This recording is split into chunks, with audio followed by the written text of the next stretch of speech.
So you can compete in terms of service being the best service, quality, right? You can compete in terms of speed, or you can compete in terms of price, right? How cheap it is. But you can't be super cheap, super fast, and have great quality. So that's just the reality of life is, yeah, you got to make money. But that cannot be the bedrock of how you build your business. Because those things come at you occasionally. Business owners don't want to hire us. Just going to be honest, they don't want to hire us. They'd rather not. They'd actually rather not have employees. They'd rather not have customers. They just want revenue, right? But the truth is they don't want to hire us.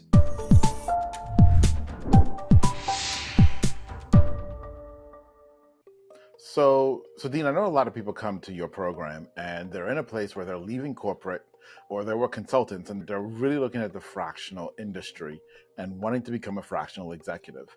But my question to you, is there a uniform process or is there a starting place that you tell someone or even a question that you ask when someone's saying, hey, I think I want to go into fractional? What's the first thing that you're going to ask them and where should they start thinking about this? Yeah, it's a really common question. How do I get started? And actually, that's not even the best question. The best question is, why do you even want to get started? So that's where I start is, why do you want to be a fractional? Why? How is that going to serve your business, your life, your family, your community? What's the goal? What's your intention of getting into this line of work? And that really sets the tone for how we work together and how this member can build their business around what they want. So it serves them first. Yeah. And then also serves their ideal client. So you now probably asked that question a bunch. I'm going to put you on the spot a little bit here. And so everybody knows, sometimes we talk about a little bit of show notes before we get started and have an idea where we're going. But I put on a curveball, okay? All right. And so here's the curveball, Dean, that you're not expecting. So you asked that question. How many people actually answer that question well or have an answer to that question that even makes logical sense that they've thought about? It's very few have thought beyond, I need to make money. Right. In some form or fashion, that's really their response. I want to replace my full-time corporate income without the hassle, the stress, the travel, the ridiculous hours. That's as far as they've thought. And now, why is that a problem? The concept I would just say the concept of building a business that serves you first hasn't even crossed their mind. Like, I'm just going to be a CMO for companies and make money and not have to do the corporate thing anymore. That's as far as they go. So why is that a problem, though? So if somebody's listening and they're feeling, because if you say most people are like that, you who are listening to us right now, you probably had that thought too. But why is that a problem, Dean? Because then you're like the other 150,000 fractionals on LinkedIn that just say, I'm a fractional, hire me. With no intention, no clear definition of the type of ideal client they want to serve, no clear definition of how they are going to help their clients achieve their goals, no even clear definition of how many clients I want to have and what do they look like and how much revenue per client. There's no strategy behind executing the business. I have an exercise I take all new members of the Fractional Launchpad through, and where it starts is asking questions about them. What is their, not just their area of expertise, but what are things they are good at and love to do?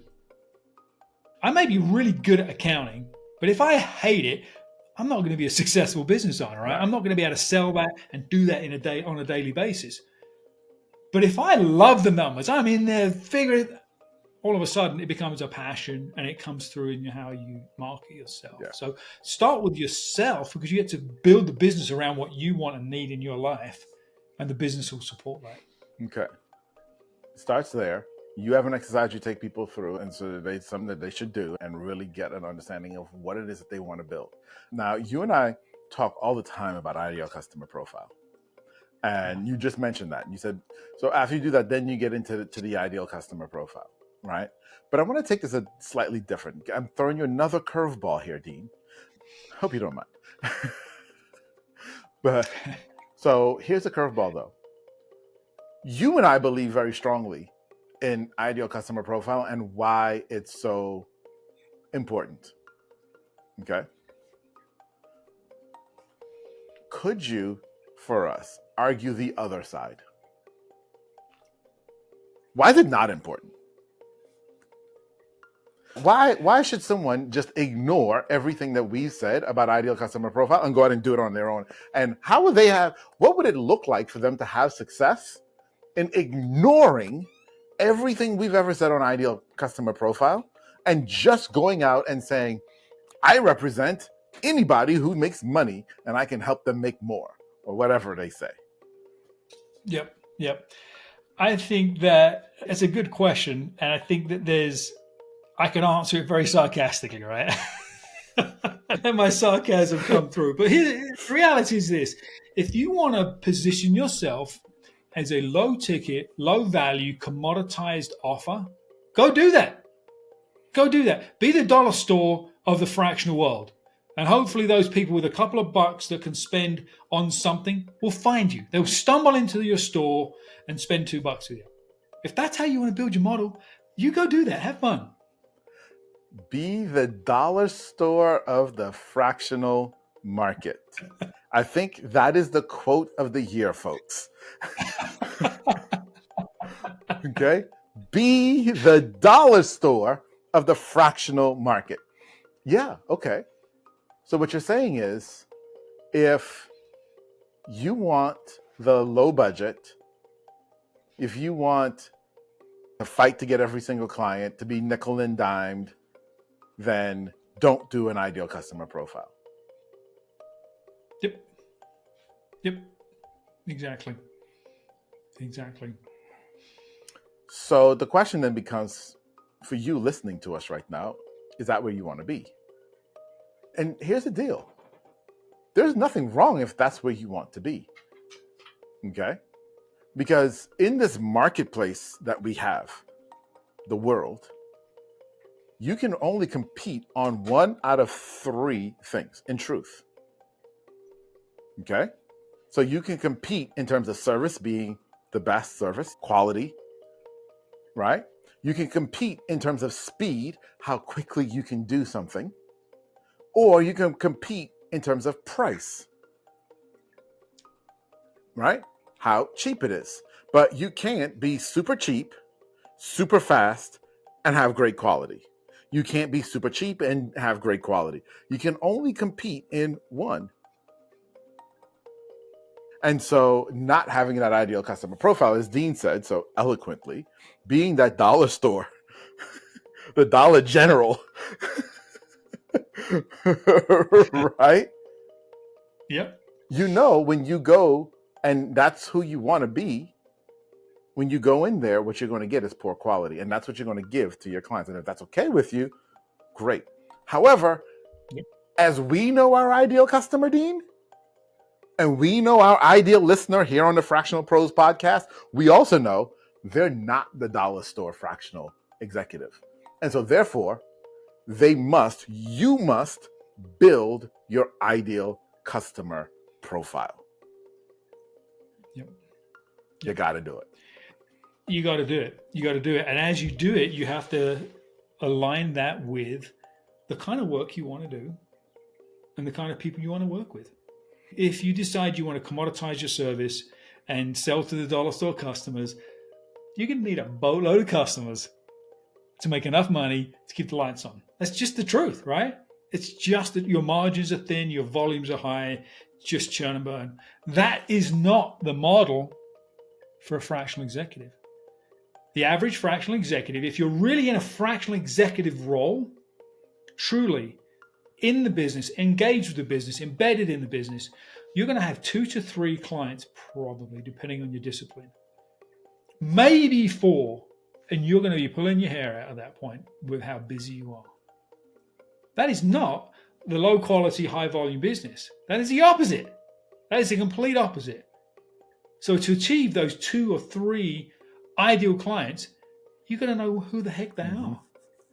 What problems they're trying to solve. What is their intention for their business and how you can help them achieve that intention. But Dean, how do you deal with okay, I've decided that I'm going to work with business A and solve problem B.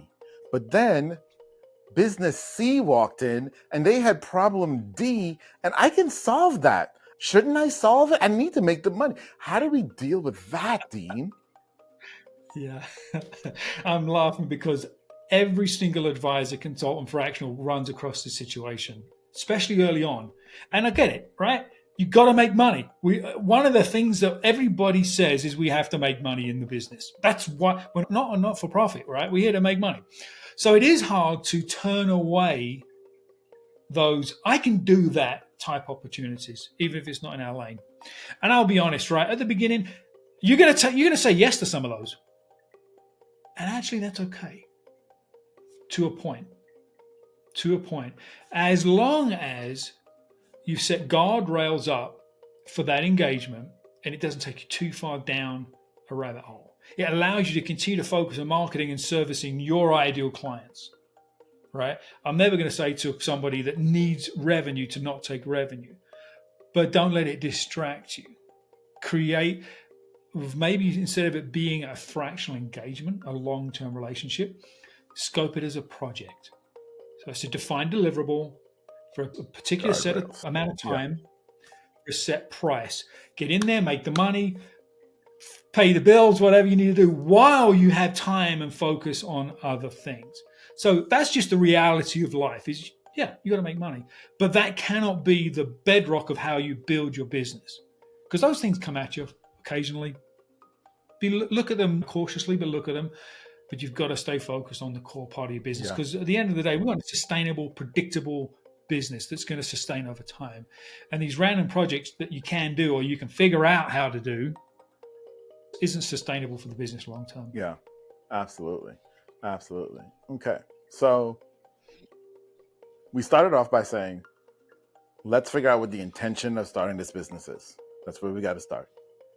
We've looked at who are we going to serve. But now if we know who we're going to serve, it stands to reason that the next thing has to be, what's their problem? What are we actually solving for them? Which bleeds out of the conversation we were just having a little bit just now as well. But why is it so important to know exactly the problem that we're solving and be specific with it to the place where it's something that's so dire to this business owner that they have to take action? Yep. Yep. It's that Monday morning problem, right? They think about it Sunday night or they think about it Monday morning. That is the thing that occupies their brain all the time. It has to be that important. Business owners don't want to hire us. Just going to be honest, they don't want to hire us. They'd rather not. They'd actually rather not have employees. They'd rather not have customers. They just want revenue, right? But the truth is they don't want to hire us. What do they want to do? They want to solve the problem. They want to go beyond that. They want the outcome of solving the problem. They don't even want to solve the problem, quite honestly. So if we don't understand the problem, we don't understand their intention of solving the problem, the outcome, they're not even going to talk to us. They're not even going to perceive us as a potential solution. They're not hiring us for our solution. They're hiring us so they can achieve the outcome of solving the problem. Yeah. Yeah. And so that leads then into understanding that you're not a fractional XO, right? You are a problem solver. You're outcome driven. You're solution driven. Okay. And you're giving this business owner a certain level of certainty that the pain that they're in, they're no longer going to be in. Like you said, the business owner doesn't actually care how you do it. They really don't. As long as it doesn't get them in more trouble and create more problems. Obviously, right? right? As long as you stay there inside of those bounds, they really don't care. Okay? If you come in, I've got this major problem, you solve it, it is worth X to me, and I pay you less than X, the business owner feels like they win, which is the point. Right? But I think this is one of the things, Dean, where so many people then start to screw themselves up. Even if they did all the early work, they then just position themselves like everyone else in the market. Yeah. Okay. Yeah. And this is a cautionary tale to not do that. Yep. Now, there's also the other side. Because I have met some of us who go out there and we come up with these terms that no one understands. And we say things that make people scratch their heads. That, on the other side, is not good either. People need to understand what you're saying. Exactly. But it shouldn't sound like everyone else. Right. Yeah. There's a concept that a lot of people have heard about. I call it being a visible expert. Mhm. You could call it being a thought leader, a subject matter expert, whatever it is. But there are two pieces to being a visible expert. The expert piece, but the more important piece is being visible. Right? But being visible to your ideal client is just one small piece. Yeah. You have to be, it's how you're visible, how you're recognized. So if we think about what we just said, we said know the problem the business owner is trying to solve and understand the intentions or the outcomes of solving that problem. Imagine if you put yourself out in the world as the number one go-to expert for helping business owners achieve that goal by solving that problem in that particular industry or market. And that's all you talk about all day long. Not the how, not the widget that you provide, but focused on the problem and the outcome and the results, right? Do you feel like that would attract the attention of business owners that have that known problem in your market? In droves. That's how you get started as a fractional, guys. That's it right there, is to think through and get clear on that. And then when you launch the website and you launch the LinkedIn profile and you do all the things that people say, I need to have, which by the way, you don't, they spend hours and thousands getting ready to launch. And when they finally hit go, it's crickets because they haven't taken into consideration what we're talking about in today's episode. Correct. That's where you start. Yeah. Yeah.